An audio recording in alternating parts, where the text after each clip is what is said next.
ভারতের থেকে হিমালয় থেকে এই নদী আসছে, ঠিক আছে। গঙ্গা বলে কিন্তু বাংলাদেশের সবচেয়ে বড় অংশটা হচ্ছে বাংলাদেশে, ঠিক আছে। পদ্মা, এটাই। আমরা বন্ধুরা আসছি হচ্ছে, আমি আসছি মানিকগঞ্জ আসার পরে এক ছোটো ভাইয়ের কাছে আসলাম, আমার খুব কাছের ছোটো ভাই প্লাস বন্ধু রাব্বানি। ওর বাড়ি হচ্ছে পদ্মার পাড়ে। তো পদ্মার পাড়ে বাইক নিয়ে ঘুরতেছি। এই আসলে এক মনোরম পরিবেশ। এটা আসলে এই ভিডিওতে বইলে অনেক কিছু বোঝানো যায় না। হ্যাঁ, ওফ, এটা আবার এই এত সুন্দর একটা জায়গা যে এই মাথায় মাথায় পুরোটাই আপনি পাবেন হচ্ছে ল্যাম্প পোস্ট। এই যে ল্যাম্প পোস্ট আছে, এটা সন্ধ্যার পরে এগুলো সব অটোমেটিক জ্বলে ওঠে, অনেক সুন্দর।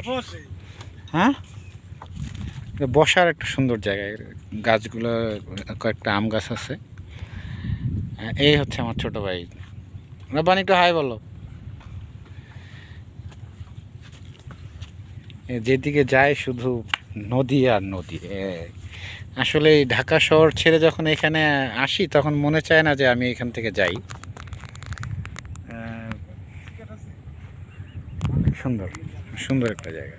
আমরা এখানে একটা আড্ডা দেওয়ার জন্য আসছি, বসবো, একটু একটু বাতাস খাবো, তারপরে যাব।